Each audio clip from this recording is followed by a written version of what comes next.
Hello, good evening, everybody. My name is Jamie. I work at Cumbria Wildlife Trust as the Education Volunteer Officer. Thank you for joining us tonight. What we're going to do is we're just going to give people a couple of minutes grace because we're trying various start times of our events. So thank you for being here in good time for us. I'm not just going to leave you hanging though. We've got a lovely piece of music we're going to play just to help us calm down, make last cups of tea, make sure that we're ready for a nice hour's talk tonight. The event should last about an hour or under, and there'll be time for questions towards the end. I understand there's a facility to send questions in to Mel, who's helped put tonight together for me.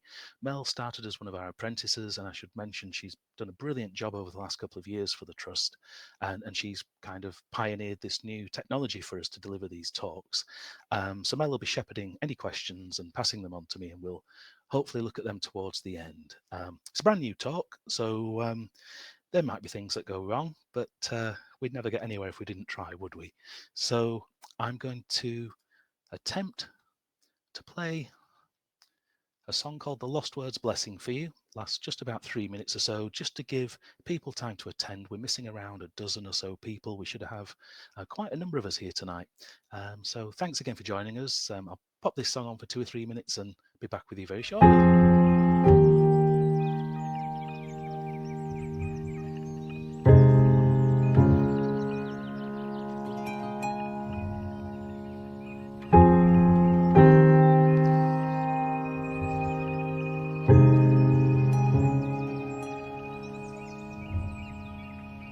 Enter the wild with care, my love, and speak the things you see.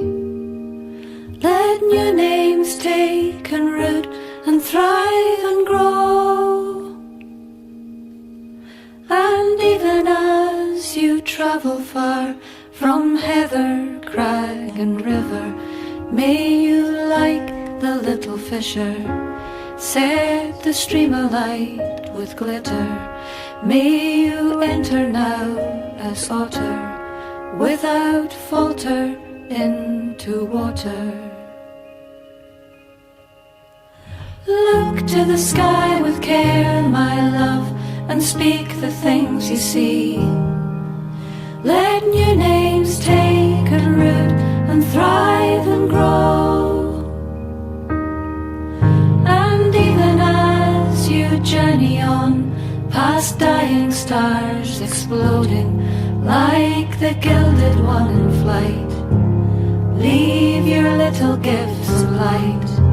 And in the dead of night, my darling, find the gleaming eye of starling, like the little aviator. Sing your heart to all dark matter.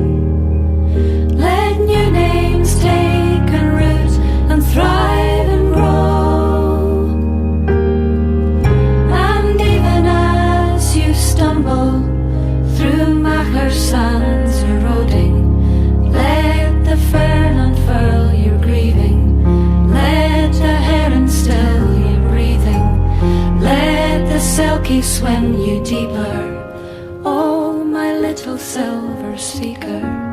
Even as the hour grows bleaker, be the singer and the speaker. And in city and in forest, let the larks become your chorus. And when every hope is gone, let the raven call you home.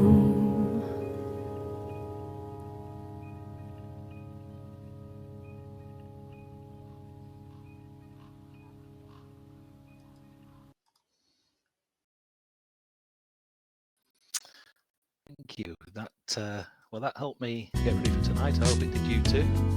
The thing I was going to say is it did see the last dozen people roll in and join us, so that's great too. So we'll make a start with a presentation now.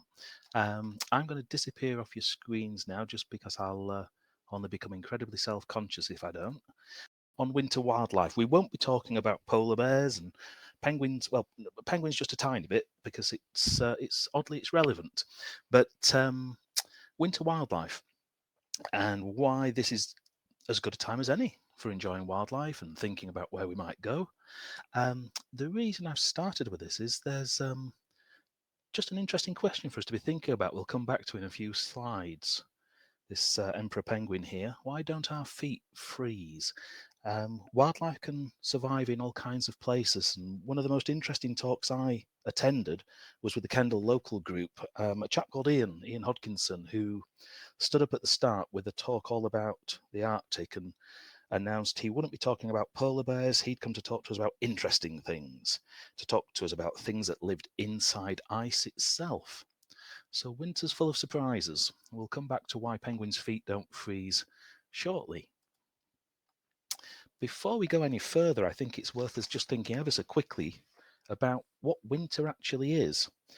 Setting aside, just for the purposes of this quick discussion, the obvious climate emergency we find ourselves in, just thinking about what winter actually is, it comes down to three key things, I'd say, particularly for us, but for all living things on Earth, really. Winter is a time where the hours of daylight define it, the temperature has certain qualities, and the weather. The weather might be a specific kind of weather we'd find. So that combination of the hours of daylight, we're approaching the solstice now, just thankfully a few days, and then we'll start to have shorter nights on the way, I think, again.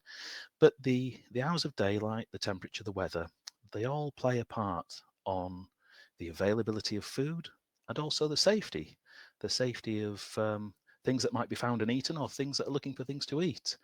So daylight, temperature, and weather is really what I'm thinking about when I'm thinking about winter. The colour chart there, incidentally, is indicative of how the temperature has changed in the last 150, 170 years. From reasonably constant temperatures, you can see on the far right, the most recent years, they're constantly hot, or hotter, that is, this temperature creeping up, causing what we're referring to as the climate emergency. But as I say, setting that aside for the moment, I'm thinking really about winter in terms of the dark nights, the temperature, and the weather. Whatever else we might think, we still have extreme weather in this country.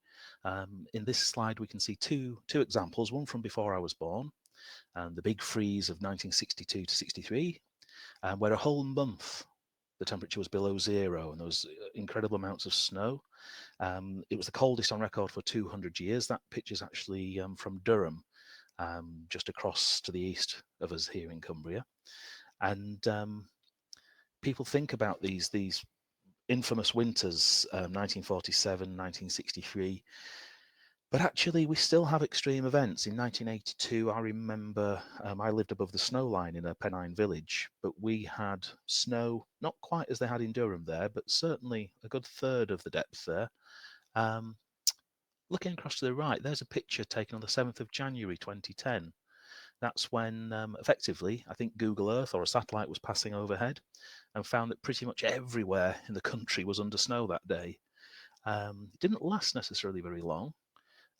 That wasn't the real bitter winter we had. That was if you imagine, the winter of 2009 to 10. And that was a particularly odd event where the whole country was under snow, pretty much. It's actually the winter of 2010 to 2011 that I'd like to mention, because December 2010, the average temperature was below zero, just slightly -1, but it was averaging below zero. And it was like that for the whole month. And after 2 to 3 weeks of that, David, my manager at Cumbria Wildlife Trust, just passed a comment to me which really shocked me when he said, if it doesn't change soon, the holly trees are going to die. And I'd never thought about that before. And I just didn't realize trees could die of cold. And specifically not a tree we think of at Christmas time, a winter kind of tree as a holly. from the carols and also from the decorations. And so I became very interested in this. David explained that what happens is that within the cells of a plant, including a tree, the water could freeze, and effectively, I suppose, we'd think of it as like bursting the pipes at home and destroying our plumbing. Um, that sounds painful. But the point being that these things could be incredibly disrupted. Now, trees don't freeze, generally speaking. They have defenses. They can create their own natural antifreeze to help combat this kind of thing. Very cleverly, what they're trying to do is avoid their in-cell water from freezing by allowing other spaces within them to become areas which can freeze. So that's a kind of interesting thing when you think about it. These plants and trees having a mechanism to think about how they could combat the temperature. The key for both of these, both in 62 and in 2010, is that the temperature was low for a month, a whole month. There was no respite, and that's it. The longevity of the temperature was the real issue. So, for example, back in the 1960s, small birds were having a terrible time because if you feed on the ground or you have to go foraging for food, you're going to have a bad time because it's under snow. But actually, you need that food to generate heat. You need those calories. And small birds in particular may need a third to half of their body weight every day in daily food.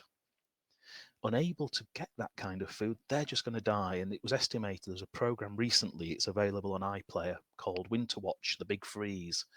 And Chris Packham commented that the estimates are around 50% of the smaller birds, what we might class as garden or woodland birds, may have died that winter. 50% of them. Untold millions. Now, interestingly, they bounce back a few years on because a lot of those smaller birds have a number of clutches of eggs, high frequency of laying eggs if they've got good condition, and also large clutches. Some of those little birds lay anything up to, I think, a dozen eggs for things like blue tits. So the numbers did come back when the conditions were right and supportive of them, but that winter will have had a huge impact for a number of years. So we've thought briefly about the plants and the trees, the smaller birds. Where it becomes interesting is, to me, the things that I didn't know until I prepared this talk, and I've been reading about things like how frogs can actually cope if parts of their body freeze.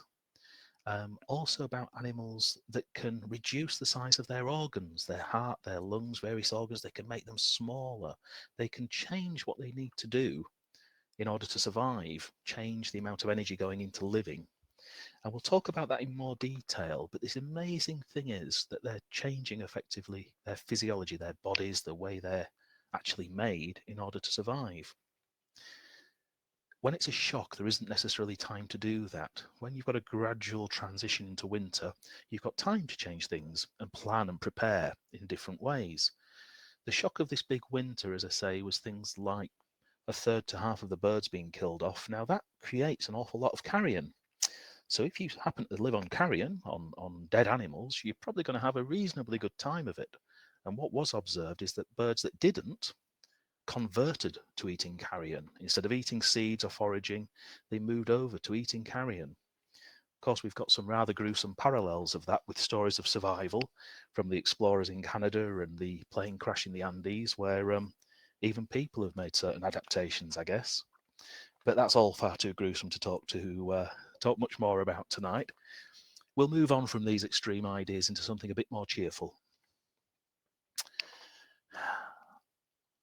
Now, here's something odd. If you look at this print on the snow, you might be wondering what on earth has created this. There's actually an unrelated set of prints on the right. There's at least 3 animals left prints there. This next one's going to give you a clue. I'm thinking back to the availability of food. I think something's come and hopped along here, and something swooped down and picked it up. Here's another example. So this is an example of hunting in the snow, hearing something beneath the snow, pouncing down, an owl in this case, leaving a print behind from the strike of the hunt. And there are things that take this as the way things are, the way things have to be. As I say, lots of things can quite adequately cope during winter, and other things that can't make preparations to do so. But what about duck's feet? We started with a quick look at penguins. I told you we'd come back to this. We'd come back to this because of ducks, because ducks and geese much more commonly seen in our country in winter. And actually, there's something very similar going on here. Obviously, ducks don't need to live like this all year round in our country. But when we think about that first slide, why don't penguins' feet freeze? Well, actually, penguins do a fascinating thing. Their veins and their arteries in their legs and feet, so that's the blood flowing away from the heart and back to the heart, they actually are entwined. So the warm blood going down can move its heat over to the cold blood coming back up. So the heat isn't really leaving the bird. It's remaining and being swapped between different parts of the blood vessels.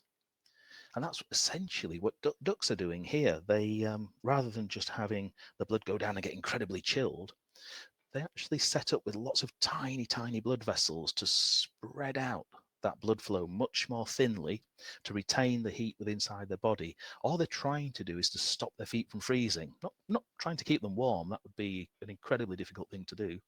But if they can stop them from freezing, they're going to persevere quite well. But it's another example of how something can change the way something works seasonally, or to take on a more longer lasting condition.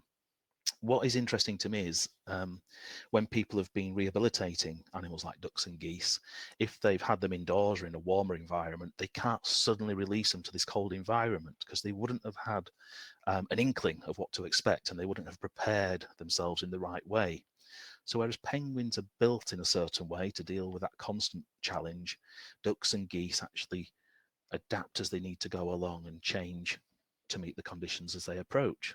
So ducks' feet, penguins' feet, all they need to do is stop themselves from freezing and keep the warmth back in their bodies, really, in the main vital organs. Still going to be an issue though. Look at this ice. If you happen to be wanting food that floats on ice or is under the water, you're in a little bit of trouble here. So back to that idea of availability of food, either covered by ice or covered by snow, we've got some real issues going on there. Here's an issue. Here's a duck that went wrong. This duck's actually gone through the ice, got trapped on the wrong side. And at this moment, it's not looking so good for this particular duck. But you may have seen this story in the press. I think it was a year or two ago. This is an absolutely brilliant thing here. This is what happened to this duck. It involves someone called Lars Joran Lungjoen. And here's Lars. Do not try this at home or in the park. Lars is actually an ice swimmer. He's from Norway, I think.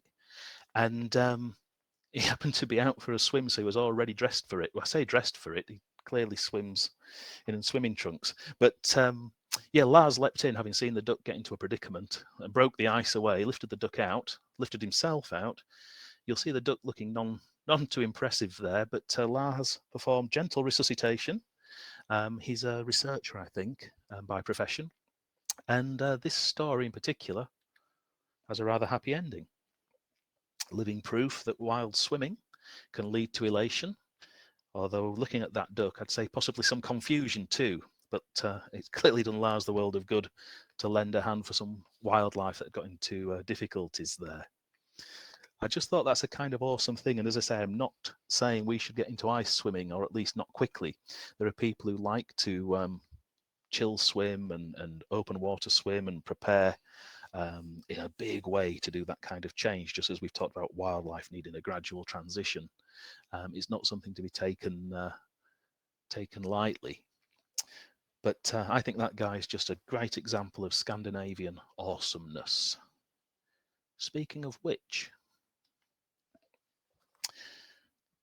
here's something else Scandinavian, or at least in name, Danish scurvy grass. Now, you may not have come across this plant before. It's actually here.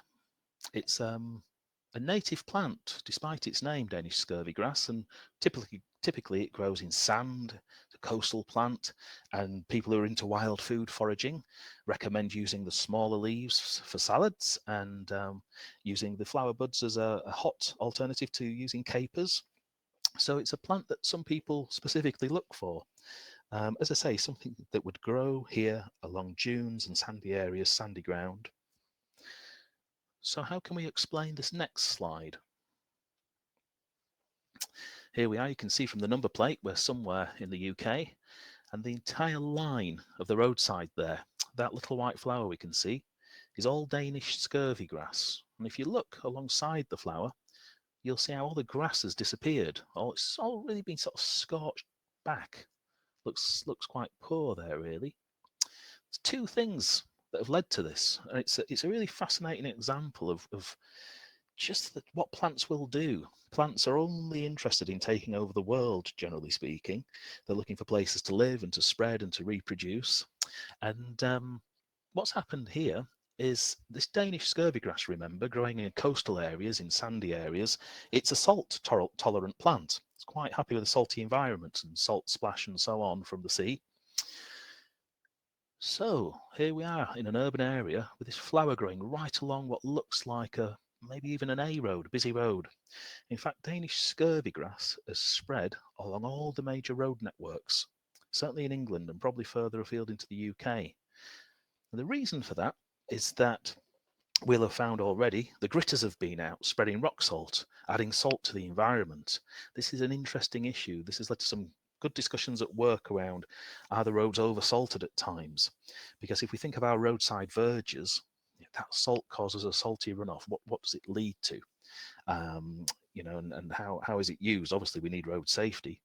But this is an outcome of salty roads in winter. We've created a salty environment, we've got a salt tolerant plant, and it's spread along the road in the direction of travel because the cars and the vans that speed through there have helped it to spread. So the wheels, I saw this on a great TV program called The Wild Things a few years ago. The wheels have spun round and helped the seas to transfer along the roadside. It's found a great bare environment there in the salty side of the road. And that can now be found down the middle of central reservations, on motorways, trunk roads and strategic road networks. Danish scurvy grass, it's spread like mad, and it's spread because of an unforeseen result from spreading salt to clear roads of ice and snow. So it's an interesting thing what plants are doing. I think we forget that actually there are some plants that are that are built to deal with incredible difficulties, whether that's a salty environment or a cold environment or a high altitude environment.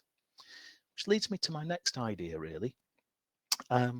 You've probably seen, if you've had an opportunity in this lockdown year to get to garden centres and before, there's often a section of plants at garden centres, and they're often very, very affordable, called alpines. They're little pots that you can pretty much plant anywhere and leave to be. And they tend to cope with things. They're very low maintenance. And that's because alpine plants are incredibly hardy. They're pretty happy as long as you don't make them incredibly wet. So alpine plants you may well already have in containers or at home in gardens. But the truth is that alpine plants, they're a remnant of an alpine time. They'd typically be growing in the wild on the high mountains 2, 3, 4 times higher than we have in our country. And although I say that, within Cumbria itself, we do have true alpine flora. And it's a remnant, really. It's a remnant from the end of the Ice Age, I guess, and these very, very cold temperatures, these plants that can cope with very, very harsh environments. And here we are. This is the filmmaker in the blue jacket, just snuggled into that crag there, is a man called Terry Abraham. And that's a reminder because Terry's just produced a brilliant film. If you're still making wish lists for Santa or going to be in trouble if you don't buy someone a present, Terry's new film's just come out, Life of a Mountain Helvellyn. This is a scene from the film, or rather an outtake, I guess. I'd taken Terry and Paul Bacon, one of his apprentices, to one of the sides of Helvellyn to look at these very, very rare flowers. I was very fortunate in that the previous director of the trust, Peter Bullard, had shown me this site some years ago. And generally speaking, March and April, you've a chance to go and find alpine flowers in their natural environment. They tend to thrive where the sheep can't survive. So if you find a part of the crags where there's a pile of sheep bones, foolhardy sheep have come unstuck, the flowers are likely not to have been grazed and to have persisted. And nestled into these crags, there's some fantastic alpines you'll recognise, possibly from your own garden, but as I say, growing wild. Now, Terry, Paul and I had gone intending to look at these for his film, and that snow was a complete surprise. It arrived overnight, and we weren't sure about going up there. But it's a reasonably safe walk, although it looks rather precarious in this picture. The reason Terry's so focused there is he'd just bought a new macro lens and he managed to get pictures like this. This is one of Terry's photographs. This is what we'd gone to see. And actually, I think you'd probably agree, seeing it in the snow is an incredibly beautiful thing. We know we've had late winters where these flowers are completely under snow, and maybe we won't ever see them with the snow being so thick. But as it happened that day, the snow that had fallen, some inches actually, where Terry lives up on the Pennines, um, it was already thawing halfway through the day. So we got these beautiful shots of the snow melting, revealing a flower called purple saxifrage. So that's a picture by Terry Abraham, and it was a great privilege for Cumbria Wildlife Trust to take part in his film and to pass on the knowledge that Peter Bullard shared with me and shares with others, to talk about these rare things, these rare flowers within Cumbria, things that are left on the fells that are recovering. Now grazing pressure has been reduced in some places, and a sign of what some of the high fells can look like when the geology and the soil is right. These flowers will grow where the sun doesn't shine, frankly. It needs to be cold, harsh, difficult Cumbrian environments, because they're technically below the kind of altitude where they would normally grow. Um, they're growing here, as I say, because it's actually pretty harsh. I must say, a few days before I went with Terry, I think it was Mothering Sunday, so it must have been March. I'd been up there in t-shirt sleeves, and I had actually taken sun cream with me that day. So it goes to show how quickly the weather can change and how these things need to be able to cope with both extremes. One last thought on alpine plants. I got asked a question, which I couldn't answer at the time, but I had the opportunity to go to a meeting of the Alpine Plant Society. There are people who go on expeditions to look for these flowers in high mountains in places like China. And someone had asked me, what insects would pollinate flowers like this? And I was fascinated to find that bumblebees actually play a part. And I kid you not, this very same day when there was snow on Helvellyn, we're only about halfway to two-thirds of the way up here, a bumblebee did actually appear and flew past me and Terry later that afternoon. Bumblebees are obviously very furry, kind of hairy bees, which helps with their insulation. And as I say, a few days earlier, it had been very, very warm. So they would have been starting to be active. But I absolutely loved it because I'd been talking to Terry about bumblebees, and the fact that one then turns up and proves you aren't making up, telling sort of shaggy dog stories is a really good example of some of the surprises you find out there. And actually, bumblebees moves me on to my next point about winter wildlife. We've got these things, these flowers hiding away up there, and we know that they're counting on insects and so on. And we know that around that time of year, certainly on the warmer days, we're liable to see bumblebees. It's the time of year where the queen bumblebees re-emerge from their own hibernation. What you might not realize is that bumblebees hibernate. And for me, that was an incredible thing to think about. There's an awful lot of insect life cycles where winter is a particular challenge. Some things just die away. Actually, with bumblebees, a great number will, but the queen bumblebees will hibernate through to restart their colonies in the future. And that's one of the things I look out for, just as people are looking out for hearing cuckoos and so on, or hearing particular bird song. I'm actually starting to watch for these ginormous bumblebees. They look like articulated truck-sized bumblebees in that insect world. And they'll come out and seem a bit ungainly, and they'll be prospecting for places to make their nests. So yeah, one of my highlights towards the end of winter, start of spring, one of the early things I'd be looking for is to see what the bumblebees are up to. Now, there's an Arctic flower, the alpine saxifrage. Here's an alpine mammal, our only true alpine mammal, photographed by Mark Hamblin. This is from Scotland. 99% of mountain hares, snow hares, actually live in Scotland. There's a tiny number that are found in the Peak District, and it's sad actually. They're not meant to be in the Peak District. It's just the Peak District, being the Peak District, decided they'd like to have some so they could shoot at them. So it's I'd call it a bit of an anomaly actually. Scotland is a really interesting case. 99% of our only real native hare, or actually native hare or rabbit type of mammal, lives out the whole winter in the high mountains, doesn't make much concession, doesn't come down lower, doesn't make much preparation, doesn't hibernate, can just hunker down, has shorter ears than a brown hare. It's got different kinds of paws to help with walking around on snow. It can still forage and still survive. And I think this is an absolutely incredible animal. I think this photo itself is superb as well by Mark Hamlin. Now, these won't be found in Cumbria, but the reason I mention this is it illustrates a really interesting new problem. Back in the 60s and 70s, studies were made of snow hares. They go through a process where they change the colour of their fur to blend into winter surroundings.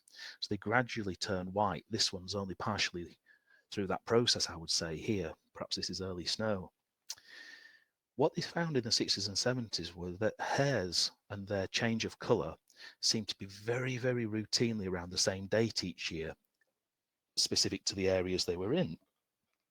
Now that's an interesting problem now, because if the snow doesn't arrive as and when is usually expected, these hares are starting to change colour before the snow has landed. If you're out on a bare moor, if you're out on a bare mountainside, the last thing you want to be is bright white when your main predator is an eagle. We've got this really interesting issue now, whereas just thinking back to what we were talking about, temperature and climate, they reckon that by another 50, 60 years' time, the increasing temperature is going to push the snowfall date further and further down the calendar. And it's very likely that hares will still be changing colour on schedule, or rather on their schedule, turning white when the landscape doesn't. It's going to make them much, much easier prey for their predators. Now that may be good news for eagles, of course. There's an added complication with the mountain hare in that in the last few years, and actually just this year, there started to be very serious debate about a real scandal of culling mountain hares. Tens of thousands are killed each year. And they're killed primarily, more than half of them in recent years are killed because there's a worry that they help pass on illnesses and ticks to the grouse. The grouse are up there and with every intention of being shot, actually. And you start to think about the mess we make when we look at an animal like this and decide that this animal needs to go simply because it might pass ticks on to birds that are destined to be shot. There's no logic in that to me. There's something rather cruel and rather strange and rather skewed about that idea. The Scottish Parliament this year decided that they really have got a duty of care, that they've got to maintain a healthy population of these hares. We have an unparalleled 60 years study by a scientist, Adam Watson, and he found over 60 years that these numbers have dropped as heavily as they possibly could, anything up to 90% in his lifetime of study. And the last thing we should really be doing is having some sort of culling process purely to preserve birds that are shot for sport. So the snow hare is a rather contentious subject. Here we are, one that's white when the landscape isn't. So it's an interesting thing, this. What I'm going to do, I realise we've been, or rather I've been talking for some time now. We're just going to take a very quick interlude, just a minute or two, in case you want to take a quick break yourself, grab a drink and join us again. I've got another short song for you here called The Snow Hare. Snow hare hides in the mountain moss.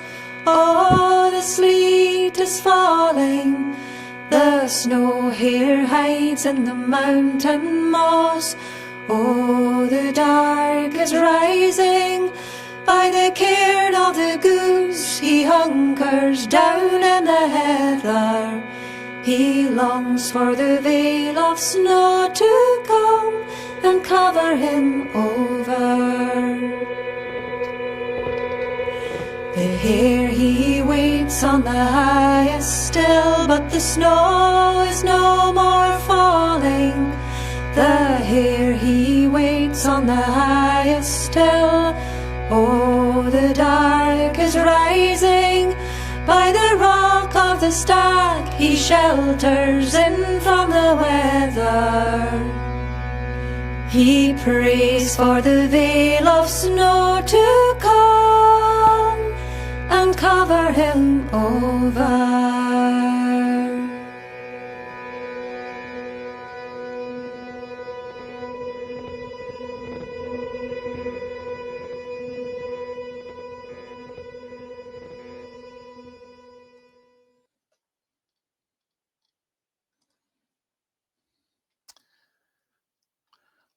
So that was the snow hare.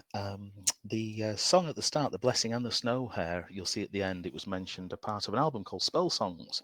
That's the other bonus you get with tonight's talk, ideas for last minute Christmas presents. If you'd like to buy somebody spell songs, most of the music is freely available online on YouTube. If you just Google it, Lost Words Spell Songs, and you'll see what it's all about. It's a collective of musicians. In that first video, they were actually up near Derwentwater, and they produced that song whilst working up there, musicians from Scotland, Senegal and England and more, putting together songs around nature, some of these things that we might not know about or even worse, might forget about. So we've talked now a little about Arctic plants, Arctic mammals, something kind of different, but we've covered a little bit so far. Getting back to bugs now, I've mentioned bumblebees, of course. One of the things that you'll find in winter is that lots of things have a choice. They can choose to migrate, to move away, to move to other areas, if that's a possibility for them. Others will just hunker down, as we saw there with the snow hare. Others will actually huddle up for collective safety and warmth. Ladybirds are a great example of this. It's very likely at this time of year you'll start to find ladybirds coming into your house and turning up in unexpected places. They're not dead. There's nothing going wrong there. That's absolutely what they do as their survival strategy. They're probably better off outdoors than indoors, because they need to have a way of obviously escaping back into nature when it's time for them to do so. So I would say if you kind of find them and they're doing okay, just leave them be. But if they're in your house, it's not necessarily going to be the best place for them if they don't have a way of escaping later on. Things like this are not helped by some of the terrible newspapers, and I've got one of the very worst here. An article in the Mail saying swarms of ladybirds will hit our homes, hunting for somewhere to live. Obviously, it's nonsense. It's in the Daily Mail. What we've got here is normal behaviour for ladybirds. They're just snuggling there inside a leaf. You'll often find them in crevices in bark. I tend to get them in the corners of window frames near the back door. They come in and get into the porchway there. But as I say, it's a good idea to try and find them a place out in nature where they can be sheltered, particularly crevices in bark and so on, because they don't want to be predated while they're hiding, of course. But yeah, be very wary of these kind of strange press articles. Any article that starts to tell you things are invading us is generally off its rocker. So ladybirds and others will be gathering together to look for collective safety. Now that takes me to a really, really important point. If you're anything like me, this is the time of year where I start doing all the jobs I've failed to do during the summer, and I start tidying the garage out. In the garage, you are going to find all kinds of things, including any number of butterflies. Butterflies that probably look like they've been desiccated by a spider, but actually they're just overwintering. Now here's an example. All these butterflies, rather than overwintering as caterpillars or as other life stages, they all overwinter in their butterfly form. So going from the bottom left there, we've got brimstone. Then above, we've got red admiral, peacock in the middle, small tortoise shell, and the last one, just to trick you, but to demonstrate a point, that's one of the most beautiful butterflies we have, and it's not tattered, it's actually a comma, it has scalloped edges. There's a tiny little white kidney bean shape, it's actually a comma shape that gives this remarkably pretty orange butterfly the name comma. When the wings are closed for most of these butterflies, they look like leaf litter. They look brown for camouflage. So you'll find these tucked away in garages and sheds and outbuildings. They're overwintering and they're absolutely fine. If you leave them alone, they'll have a chance to be getting back out there at the very start of their season in the coming year. And often when you see these butterflies first in the coming year, they will look a little bit tatty. They'll have lost a few scales from their wings. They might be a little bit out of shape. But they're the end of that batch, so to speak. And they'll be hopefully having a chance to reproduce before they pass on. And then the new ones will come in. So these butterflies, all 5 of them overwinter in our country. I think it's the small tortoise shell in the top right and the peacock in the middle, very often found inside homes. And if you find them in your home, do take them outside and put them somewhere safely into an outbuilding or into some sort of leaf litter and foliage. Give them a good chance. They'll have a much better chance outside than in, I would suggest, because if you keep them inside, you're not going to have the right temperature for them. They're going to be constantly waking up thinking it's springtime and hunting for food that isn't there yet for them. So best place for them is going to be outside in an outbuilding or similar shelter.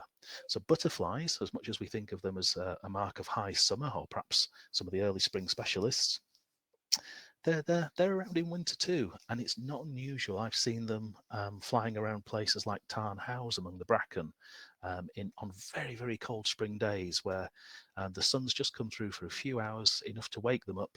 They'll go out and forage a little on early flowers and then probably go back in to a sort of a semi-hibernation. They don't all do that. This butterfly is a painted lady. Painted ladies are fascinating. There's been some great programs made about them. Painted ladies migrate, actually, even though they're just the most delicate things. It's known that a butterfly, a painted lady butterfly like this, has been tracked for 2,500 miles, flying at an average of 30 miles an hour.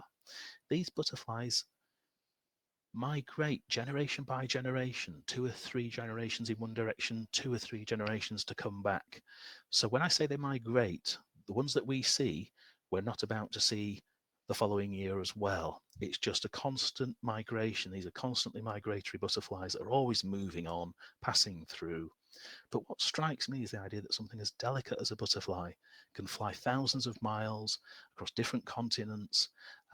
They're so numerous. They fly out and can be tracked in clouds by radar, and they tend to double their number each time. So although obviously it's a difficult process with many casualties, they bounce back again, provided that their various resting stops are obviously conscious of conservation too. Caterpillars. Caterpillars are a more common thing that we would see in wintertime. This one's a great example here because it's got its winter woolies on. This is a fox moth caterpillar. Now, I found this one when I was walking up the fells from Hartsop before Glenridding, Ullswater. I decided to go the back way over the top of the fells to Martindale to go and look at red deer one winter. And just above Borodale Valley, I think, I saw absolutely dozens of these caterpillars. This picture's a little bit misleading because they've got an orangey kind of stripe when you look at them from the other side. But, well, just look at its feet. Isn't that a lovely photo? But the fox moth caterpillar here, I'm struggling, to be honest. It's winter. I'm up at 600 meters. It's cold. It's hard. That caterpillar was absolutely fine up there. So it's kind of interesting again to me that these little things are out there overwintering, finding places to hide. Not everything shuts down, and the things that do shut down don't always shut down fully. Many insects will die off, but some hibernate. Some go into a kind of what we might call more of a nap rather than a deep, deep sleep with lots of preparation. As circumstances take them over, they may just decide to nod off for a while, a little bit like me after a heavy meal. And they'll come round again when the conditions are right. They'll go out and feed and then come back and nap again. We talked a little about bumblebees earlier. I got ahead of myself because I had this slide for you. Here's an example of a pot plant as it's being lifted and actually hibernating in the soil under a pot plant. We've got a great example there of a potential queen bumblebee waiting out for the spring to come. Bumblebees are just the most marvellous thing. This is a photograph from the Bumblebee Conservation Trust, and that was set up by a chap called Dave Goulson. You may have attended his talk for Cumbria Wildlife Trust earlier in the year. I think Dave Goulson's talk was probably the most popular we've ever had, and his new book, The Garden Jungle, again, another good Christmas present idea, perhaps. I'm on no commission here, I should stress on all these things, but Dave Goulson has done the most incredible research into bumblebees and into some of the latest problems, the challenges and the threats to our environment, things like research into pesticides and insecticides like the neonicotinoids that are banned in the EU, have been subject to a recent scandal. His love began with bumblebees and pollinators, and this is just an example of some of the interesting things they get up to. I really didn't know anything about queen bumblebees, but they overwinter, and as I say, I look forward to seeing them in the spring. There was a day where it must have been a Tuesday, because it was the day I was collecting the wheelie bin. I'd walked down my drive, and I'd noticed there were actually several bumblebees all flying around my wheelie bin. And I was really worried because I just assumed something weird had gone in the wheelie bin. I was attracting them and I didn't really want to move it. But actually, when I did move the wheelie bin, almost like a cartoon, these bumblebees formed an orderly line, or an arrow, and zoomed straight into a crack in the garden wall. And I realised what I discovered is that the bin had been emptied and put in a different position, and it had blocked their access to a bumblebee nest.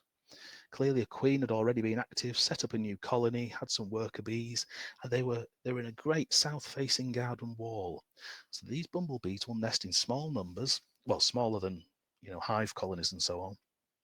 But the interesting thing to me is it starts with these queens overwintering, digging little tunnels, digging down into soil and compost. There's great opportunities to prepare gardens and spaces for winter, creating places for things to rest, to hibernate, to shelter with loose compost, loose grass clippings and twigs and so on. It's just a good thing, as I say, not to be too diligent when you're tidying round and clearing out garages and clearing out greenhouses, because there may well be something sleeping in there. This is an example of the bumblebee that I was talking about, again back up Helvellyn. I went on a charity walk with this book called The Lost Words, visiting Cumbrian schools and Yorkshire schools. And it's a large picture book. And I was showing people the book on the way. I opened this page to show a chap the picture of dandelion. Actually, the goldfinches and hare are kind of just by the by on this illustration. And as I showed him this picture, the chap said that he really wasn't interested in dandelions. He thought they were terrible things. So I was saying what I usually do, which is that they're a bumblebee's breakfast. They're early flowers in the garden. They're a great example where we can just sit back and do nothing, and it will look after itself. Dandelions will feed these early emerging insects, these early queen bumblebees, give them the energy boost they need to set up their colonies. So dandelion is one of the many things that is classed as a lost word. That's a nature word that was removed from children's dictionaries because it was deemed to be unimportant these days. But I say dandelions are important because dandelions are a bumblebee's breakfast. Now, I promised snails, I know, when I first set up this talk. I like snails. I know most of you are probably groaning at this point, but I really like snails. And there's a marvellous chap called Phil Gates. Phil Gates worked at Durham University Botanics for many years, I think. And he wrote the most marvellous article where he'd gone to tie his shoelace in his garden. And it was only because he'd bent down, he'd noticed in a crevice by the greenhouse, it was absolutely rammed with snails. Now, the very same garden wall I mentioned that had a bumblebee's nest in was equally rammed with snails. In winter, snails do a really interesting thing. What I would, in my own little way, class as a nice bit of yucky science. They create a mucus doorway, or rather a mucus door for their shell that sets solid, and it closes up their shell and gives them a constant environment within the shell. I think it traps a little bit of moisture in there with them, but it creates a nice surface for them to stick onto something, to be sealed up through the winter. So if you find clusters of snails in winter, they haven't died. It's not sort of the remnants of some big feast. But what Phil what Phil Gates does, and I do like Phil a great deal, is he finds it a brilliant time to collect them all up and relocate them to a woodland somewhere. So he uses it as a way of preparing his greenhouse and garden for the spring, by actually going around and finding them and translocating them off to a woodland elsewhere. You've probably heard the story about if you throw them in your neighbour's, that either the neighbour throws them back or the snail finds its way back anyway. So Phil goes some distance to relocate them. But the reason I like Phil so much is he writes a brilliant column as Weardale Diary and has a great website, The Cabinet of Curiosities, because Phil has an eye for things like this. This is the sign that a snail is on the prowl. A snail has a very specific tongue called a radula, and it's been mooching around his greenhouse glass, licking the algae on the panes. Again, now there's an interesting thing. If you tend to scrub down your greenhouse like some kind of Monty Don, what the snail's going to eat? So that's a really nice thing I've yet to see that I would love to track a snail through its tongue print. There we are. It's licking the glass of the greenhouse for sustenance there. And that's the kind of thing that interests Phil and certainly interests me. So all the way from penguins through to snails and their radula, not least while we're on a garden theme. This was actually in May. The date here is set up rather strangely, but it was the 5th and 6th of May. I'll come to why we're talking about May in a winter wildlife talk in a moment. That's my neighbour's house. I'd noticed at my other neighbour's house a stoat had run up the garden wall. I'd noticed it whilst I was doing the washing up and got a rather ropey photograph of it, but I borrowed a trail camera because in chatting to my other neighbour, I said, I'm sure I've seen a stoat. And she said, yeah, I've got one living in my laundry. And this stoat had moved in through the tumble dryer outlet. You can see it in the top left peeping out of there at 19:18 and 25 seconds. Just 10 seconds later, my neighbour was outside. You can see her legs in the top left of that second photograph. The stoat's disappeared. It knows we're onto it. 10 seconds later, bottom left, it's looking out there, looking out of the tumble dryer to see if we're still there. Well, we were still chatting, of course. And it was only when we'd gone, half an hour later, the stoat fully emerged. And I loved the fact my neighbour was quite happy to have a stoat in the loft of her laundry. I loved it for this particular reason. You'll see here, large picture now. I'd got a picture of the stoat on the prowl earlier. It moves so fast, the camera used to pick up a picture a metre away from where it had emerged. But you'll see below, it's not actually caught something to eat, it's moving its young. So my neighbour actually had a stoat in the loft of her laundry looking after its kits, catching food for them to eat. The reason I mentioned stoat is because stoat are a great part of our winter wildlife. And I'll come back to stoat in just a moment, because along with stoats, my slides have gone one out of order here, but that's my fault, not to worry. We've also got things to think about with the deer. We have deer, I mentioned being up in Martindale and finding those foxmoth caterpillars. I need glasses now, and this was a really good example of why I need glasses, because having walked for about 3 hours to get to where I was, hoping to see the deer in their autumn rut, I was confronted by this, which rather alarmed me. I felt I'd got a lot closer to the deer than perhaps I should. But actually, if I'd have had glasses, I'd have realised that's not a deer at all. It was just a sun-bleached, sun-dried out, twisted old piece of tree. But the deer were just about 400 metres down in the bottom of the valley there, the red deer of Martindale. But I mentioned deer because there's also an interesting factor about deer. We won't get into it in this talk. Deer are a very odd case, and there's lots of discussions around deer and things from the regeneration of woodland to how deer are managed to some of the issues that we've got in Scotland and some of the kilometres of fencing needed to try and find a better solution to balance wildlife there. But in 2010, going back to that really, really tricky winter, the culling of deer ceased completely in Scotland because, frankly, the deer were starving to death. And the people who had an interest in the deer were very worried they'd be accused of not caring for deer. But the truth was that winter was so long and bitter, the deer could not find food. And the odd effect there was that the people who were interested in managing deer, often because of the sport or so-called sport involved, decided they should really just leave them alone because there's a fragile existence there. Deer are generally fine in winter. They have incredible guard hairs that grow and skin that retain heat. And they can put up with pretty difficult situations. But even in Scotland, in that winter of 2010, the deer got themselves into a terrible problem. There's a lovely book called Rewilding, which talk about the fact that deer probably don't want to live up in the mountains. It's just that they've been kind of forced to live up there through the fact that they were taken there for hunting, or they've got used to being scared of people and want to live in these lonely places. And in places like the Knepp Estate, they're found to come down and actually graze down in the water and so on, and much, much lower areas, and be a lot healthier and heavier for it. So as I say, they're a curious case and a difficult one. So we'll move on quickly to something much nicer. Here's a picture of Bambi. Lovely red deer there, picture by Gillian Day. And one that I saw just last week. That's the back of me, a picture by Kane Scrimger from Cumbria University and Wild Intrigue. We were looking round Gosling Syke Farm at Carlisle, and in the paddock just behind Susan's farm there, we were actually looking at lichen growing on the hedge, Susan's marvellous hedges there. And we got to see a roe deer, a young roe deer, grazing a field alongside some ponies.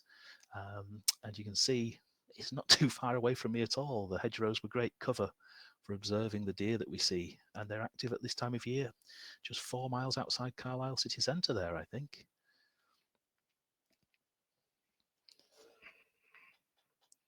something completely different. We've got goose barnacles here. You might not have seen these before. There's a close-up photograph of them as well. The reason I mention these is there were lots of strange ideas about what happens to wildlife in winter, and people before they got a grasp on migration, well, they thought that these had something to do with these. Where did the barnacle geese go in winter? And they considered that this is where they came from. They hatched out of these barnacles and possibly had something to do with the driftwood the barnacles were fastened to the extent that people thought that these were born out of these and actually came from trees. Barnacle geese, they're a phenomenon. They come down from Svalbard to the Solway in Cumbria in great, great numbers at this time of year and can be viewed at a distance. This is quite a good picture here by Derek Moore. So winter's a brilliant time for going to look for the ducks and geese that come in. We're looking at millions of birds coming in now. Just a cautionary note here, it's very easy to get excited about ducks and geese once you get into them because you'll see unusual colourings. Mari here has found one which is what we would call leucistic. It's just got more white than it perhaps should have, but it's still a barnacle goose. But it's very easy to think you found something exotic. Ducks do interbreed with ducks that escape from private collections and from farms and all kinds of things. So you'll often see ducks that look like the ducks you know, but in different colorations. Sometimes it's to do with a phenomenon like leucism. Sometimes it's just to do with the way that they've changed. But as well as that, it's difficult. It's a nice thing to try and learn. You get a great mixed flock like this. I can guarantee you there are several different species in that photo by Susanna Bird. But I would say it's a fabulous time to get out and start looking at different kinds of birds. Don't save it just for May and June. Go out to the winter areas. I would say South Walney, the west coast of Cumbria, Siddick Ponds by Workington, the Solway coast, but also places like Tolkien Town, down near Foulney Island as well. Some of the reservoirs. There's some brilliant bird life that comes in. Remember, millions of birds we're talking about. These are some of my favourites. We've got the eider duck that come in. Eider duck are absolutely fabulous. Their numbers double in winter here, so you have a better chance of seeing them. Places like Walney and Foulney, I would say. But also the ducks. This is an unusual picture by Amy Lewis of teal. But what a marvellous looking bird teal is. 500,000 teal in winter. Their numbers go up by 100 times, and you're going to find them in all kinds of watery places. But my favourite, just yesterday, I was whistled at by a widgeon. Here's a widgeon, actually not in its winter plumage, I don't think, but still, their numbers go up 1,000-fold in winter to 1,000,000. And I've seen these right across Cumbria, from Tolkien Town down to South Walney, out near Shap yesterday as well. And if I don't put one in, I'll get shot. A pintail, far less common. People think it's the most beautiful duck going. It's not to me. I prefer a shoveler with its massive beak. Great places to see them would include the Iris PB Reserve at Campfield Marsh, as well as the Wildlife Trust reserves around the coast. And last but not least, something completely different. Here we've got adder. This is an adder I saw up by Shap during the summer. And it led me to think, well, what happens to adders? Well, here's a picture that shows us. Adders do something called brumation. It's a specific kind of hibernation where they kind of go into almost, I guess, a meditative, very slowed down state. They're kind of with it, but very, very relaxed indeed. Not really a fully prepared hibernation, but they just slow right down. In that picture from an old 1960s Look and Learn, we can see a toad in the soil, a frog down in the bottom of a pond. Not all amphibians stay in ponds, incidentally. Very few do, but they can survive if the pond doesn't freeze all the way down. Dormouse in a nest there, hedgehog in the tree, bats and butterflies too, actually, in that photograph. So all these other very varied wildlife doing different variations on hibernation, be that a full deep sleep or brumation like an adder, a full deep sleep like a hedgehog, although hedgehogs do occasionally stir. Dormice sleep up to up to about 75% of the year dormice can fall asleep for. Great differences. Toads I'll mention very briefly. Doing a little bit of winter gardening, I think I was putting a hedge in, and I realised I had a toad on my shovel. Well, I didn't realise I had a toad. Sleepy again and not wearing glasses. I thought I had a frog. And even more stupidly, I thought that should probably go in the pond. So I chucked it in the pond, and realised what I'd actually done is dig up a hibernating toad, which was in no way whatsoever prepared to be thrown into a cold pond. So I'd probably done the very worst thing and then more to a poor toad in winter through not being prepared, thinking I could find one where I was digging. So toads very, very likely to be underground. I only actually clicked when I come back to planting the hedge and saw exactly the hole it had been living in and realised what I'd done. Not sure that toad will have survived that horrendous experience. Entirely my fault. You live and learn, I guess. But here we are, just at the very end now. My favourite picture, not because of the seals. This is a picture by Amy Fenton from the Northwest Evening Mail. It's actually the two heads up on the beach there. On the left, Matt Staniek. On the right, Andy Macaulay. Students, university, postgraduate and an undergraduate there. They were surveying the seals down at South Walney. I'll say very little about seals, but it's another highlight of winter wildlife. We've got the seal cam that you can observe the seals through online, but it's been a tremendous success with hundreds of seals recorded down at Walney. And in recent years, seals have started to pup there. It was previously just a colony of males without mates. And in recent years, they've started to pup. We have several seals born down at Walney, several grey seal pups each year. But the two guys up there on the horizon, they were doing a manual count, which is incredibly hard to do. You have to crawl an awful long way in to avoid disturbing seals. And that work's been pioneered by the students and young people who work for the Wildlife Trust and volunteer for the Wildlife Trust. They've really done a great job in supporting seal conservation in Cumbria, those young people. And certainly the University of Cumbria student placements are a huge part of that. And that brings us to the end of the talk for tonight. We've just come up to 7:30. I'll have a quick check on any questions. I hope that people have enjoyed the talk. I've certainly enjoyed giving it.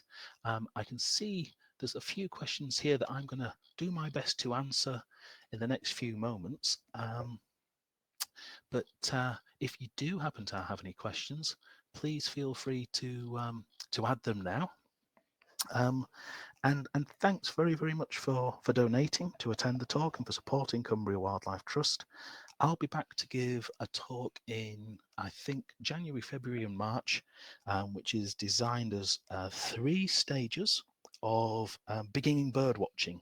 Absolutely the best time to start bird watching if you've never really got into bird watching is actually January. The robins will be singing at 1 minute past midnight on the 1st of January, believe you me. And that's the best time of year to start because there's fewer things to confuse you. Ducks and geese and all the rest of it are very confusing, but great fun in winter.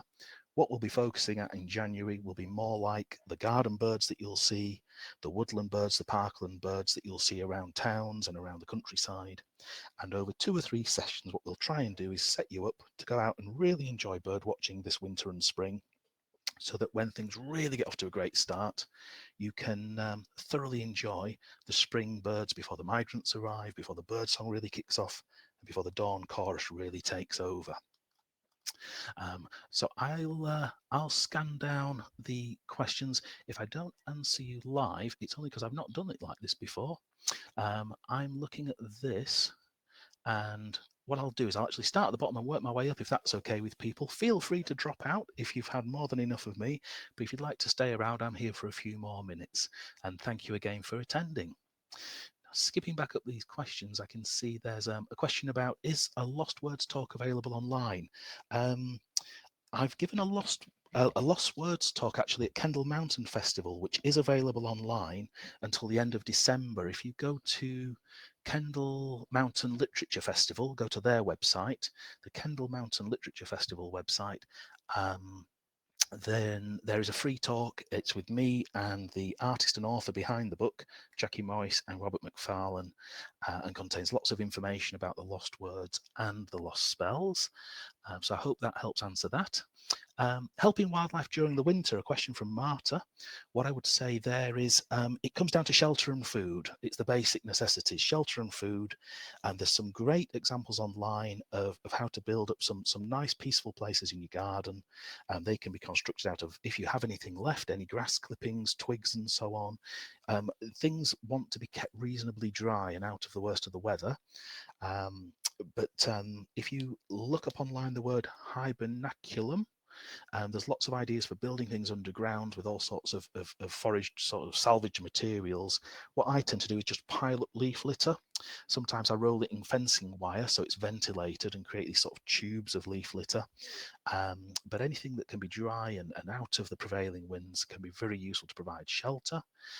Part two of Marta's question, do you think that grouse shooting will ever be banned? Grouse shooting comes in two forms. There's driven grouse shooting and walk-up grouse shooting.